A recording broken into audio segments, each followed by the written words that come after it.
Irmãos, preparem o coração para um momento que pode mudar sua vida. Hoje, vamos mergulhar em um tema poderoso: como ter intimidade com o Espírito Santo. Você já sentiu no fundo da alma um desejo de se conectar mais com Deus, de sentir a presença do Espírito Santo guiando cada passo seu? Se sim, este vídeo foi feito para você. Vamos caminhar juntos por passos práticos e sinais que vão transformar sua relação com o Espírito Santo, trazendo mais amor, fé e comunhão à sua vida. No final, faremos uma oração especial para que você viva uma nova intimidade com Ele. Pegue um caderno, anote o que Deus falar ao seu coração e escreva nos comentários: quero andar com o Espírito Santo. Vamos começar agora? No livro de Atos, capítulo 3, versículo 2, conhecemos um homem coxo desde o nascimento. Ele era levado todos os dias à porta do templo, chamada Formosa, para pedir esmolas a quem entrava. Avançando alguns versículos, vemos que Pedro tomou esse homem pela mão direita e o levantou. Naquele instante, seus pés e tornozelos ganharam força. Saltando, ele ficou em pé, andou e entrou no templo com Pedro e João, andando, pulando e louvando a Deus. Irmãos, essa história nos leva ao primeiro ponto: uma verdade que pode revolucionar sua caminhada espiritual. Primeiro ponto: todo cristão tem o Espírito Santo, mas nem todo cristão anda no Espírito Santo. Prestem atenção, porque isso é profundo.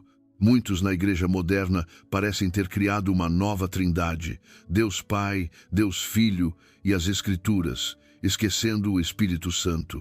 Francis Chan chama ele de o Deus esquecido. Alguns de nós, especialmente em círculos pentecostais, pensam que o Espírito Santo é só línguas, arrepios, uma sensação ou algo incontrolável que nos atinge como uma graça de Deus. Certa vez, ouvi um missionário dizer que seu Espírito Santo aprendeu palavras novas.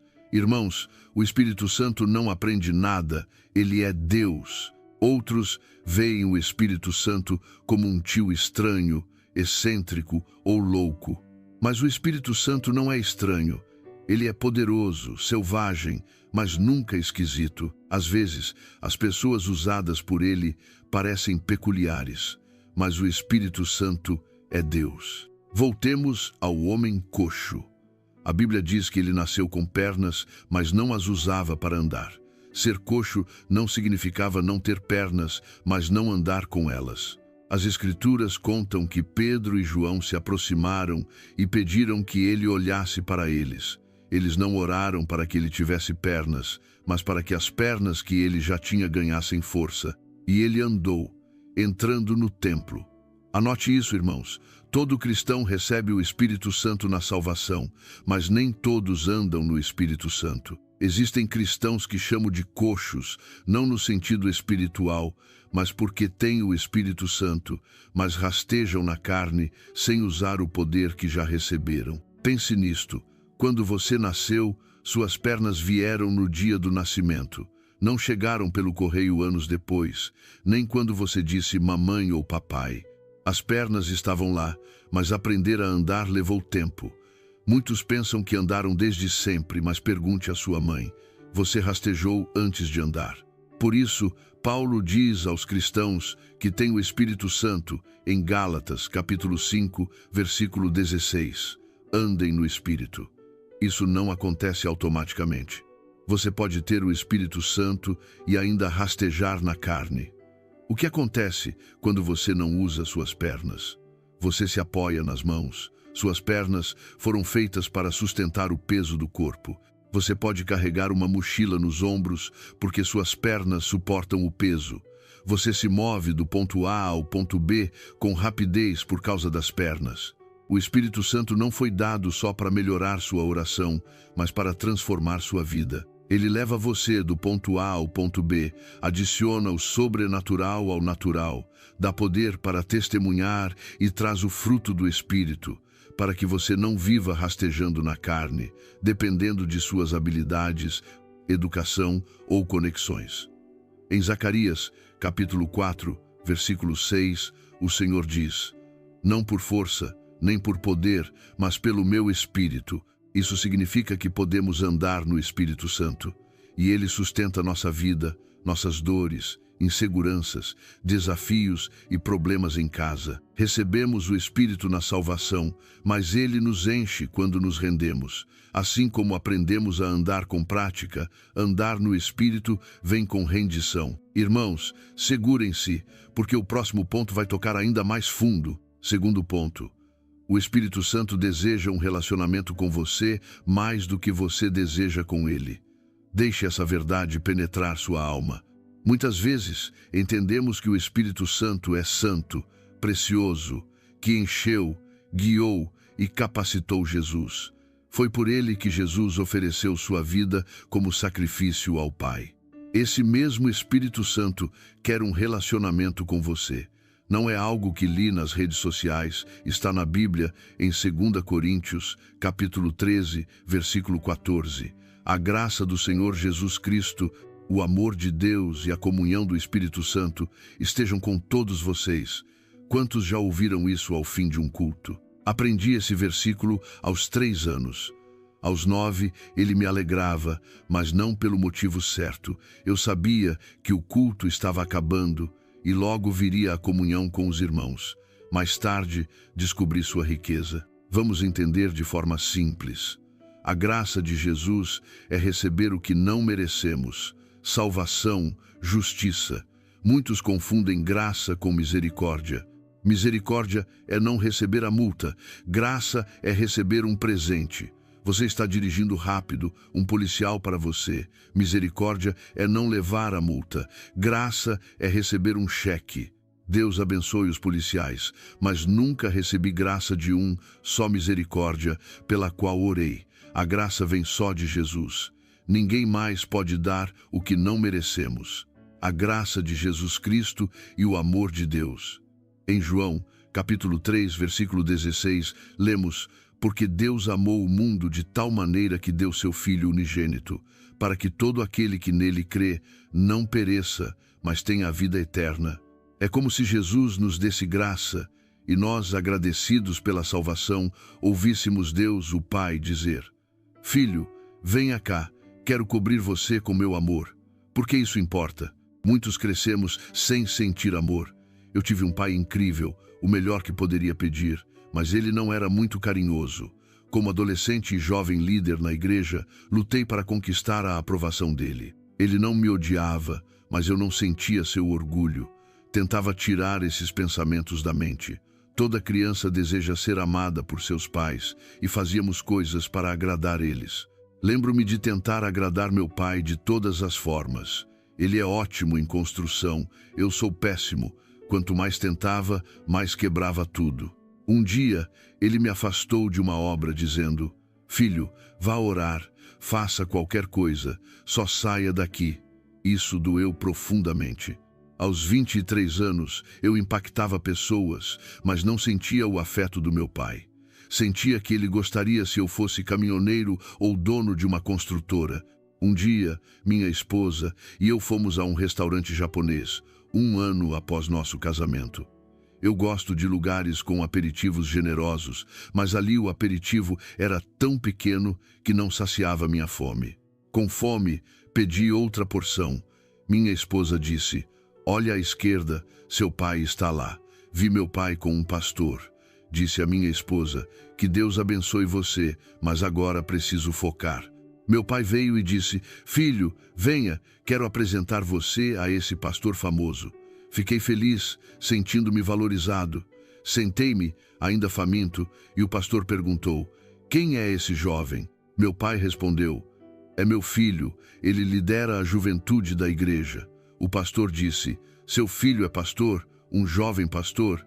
E meu pai respondeu: Não, ele só ajuda. Fiquei sem palavras.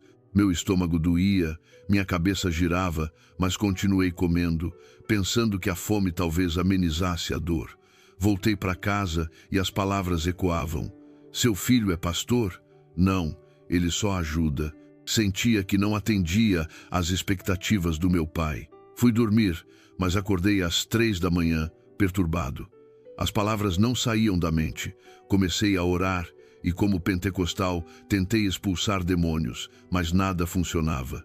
Após uma hora, senti o Espírito Santo dizer: você tenta se livrar de uma ferida emocional, mas precisa do amor de Deus para curar ela. Ajoelhei-me e disse: Deus, meu pai não mudará, mas preciso do teu amor. Senti o amor de Deus como uma corrente elétrica. Chorei como criança e fui curado. Anos depois, meu pai disse: estou tão orgulhoso de você. Pensei: 3 anos atrasado. Por que compartilho isso? Muitos temos áreas onde não nos sentimos amados. Alguns buscam amor em relacionamentos ou igrejas, mas o amor de Deus cura. Após a salvação, Ele dá seu amor. E a comunhão do Espírito Santo é Ele desejando se comunicar com você. Ele é uma pessoa. Fomos criados para ter um relacionamento com Ele. Outros deuses são falsos, criados à imagem humana. Nosso Deus é relacional e nos criou para relacionamentos. O Espírito Santo é Deus, pode ser adorado, mas a Bíblia ensina que oramos ao Pai através do Filho, pelo Espírito. Não somos ensinados a orar diretamente ao Espírito Santo, embora Ele seja Deus. Oramos ao Pai, em nome de Jesus, pelo Espírito. Pense nos discípulos com Jesus. Eles o adoravam, mas tinham comunhão diária. Conversavam com ele como amigo. Jesus chamou os discípulos de amigos, criando intimidade.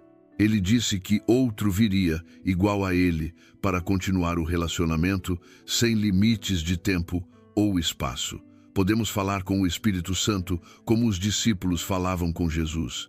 Ele está aqui, pois Jesus disse em João, capítulo 14, versículo 18, não os deixarei órfãos. Irmãos, preparem-se para o próximo ponto, que vai mudar como você vê o Espírito Santo. Terceiro ponto. O Espírito Santo é uma pessoa, seu amigo. Irmãos, o Espírito Santo não é um fantasma, vento, óleo ou fogo. Ele é uma pessoa. Jesus chamou ele de ele, não isso. Ele tem mente, vontade, emoções. Ele fala, examina, revela, ensina, intercede, guia, ajuda. Sentimentos são atribuídos a ele. Pode ser entristecido, resistido, insultado, enganado, blasfemado, apagado, provocado ou agradado. Você não entristece um vento, só uma pessoa. Certa vez perguntei a Deus: por que chamar o Espírito Santo de Espírito? Não falo com espíritos, tenho medo. As analogias de óleo ou pomba não ajudavam. Em oração disse: por que ele não tem um corpo como Jesus? O Senhor respondeu: o Espírito Santo tem um corpo, o seu. Ele escolheu habitar em você. Irmãos, seu corpo é a morada do Espírito Santo. Por isso, viva em santidade, cuide dele e fale com o Espírito. Ajude-me, Espírito Santo. É comunhão diária, como os discípulos tinham com Jesus. Jesus chamou os discípulos de amigos, sem diminuir sua divindade. Ele prometeu outro igual a ele, o Espírito Santo, para continuar o relacionamento.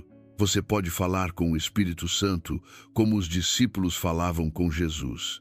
Ele está aqui, pois Jesus disse em Mateus, capítulo 28, versículo 20, estou com vocês sempre. O Espírito Santo não é uma sensação, é uma pessoa. Ele continua o ministério de Jesus. Ele possui mente, vontade, emoções e realiza ações de uma pessoa. Irmãos, você nunca está sozinho. E agora, o próximo ponto vai inspirar você a viver de forma diferente. Quarto ponto. Andar no Espírito Santo não faz de mim melhor que você, mas melhor que eu mesmo. Anotem isso, irmãos. Andar no Espírito não é para arrogância ou julgamento. O fruto do Espírito é amor, paz, paciência, não superioridade. Eu não sou melhor que você, sou melhor que meu eu de ontem. Talvez eu fosse duro, agora sou mais gentil. Talvez fosse inseguro, agora sou confiante no Senhor. Talvez tivesse medo, agora sou corajoso como um leão. O Espírito Santo melhora a gente. Qual a diferença entre dons e frutos? Dons são instantâneos, profecia, cura, fé. Você pode receber um dom hoje e operar nele imediatamente. Frutos levam tempo, paciência, cultivo. Dons são habilidades, frutos são caráter. Dons vêm de fora, frutos de dentro. Andar no Espírito é uma jornada, não um botão mágico. Você não se torna paciente da noite para o dia. Em Gálatas, capítulo 5, versículo 16, a Bíblia diz: andem no Espírito e não cedam aos desejos da carne. É um processo. Se quiser mais do Espírito, cultive essa relação. Convide ele para seu dia. Irmãos, preparem o coração, porque nós vamos orar.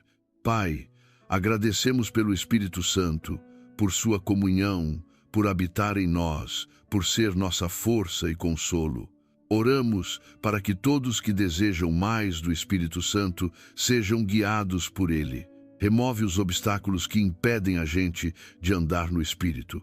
Que tenhamos nova intimidade e sensibilidade à sua voz, obedientes à sua direção, fiéis em seguir seus caminhos.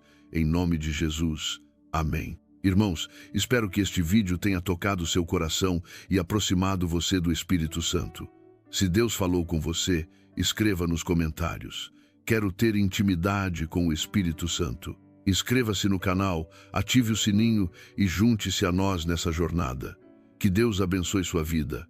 Até a próxima.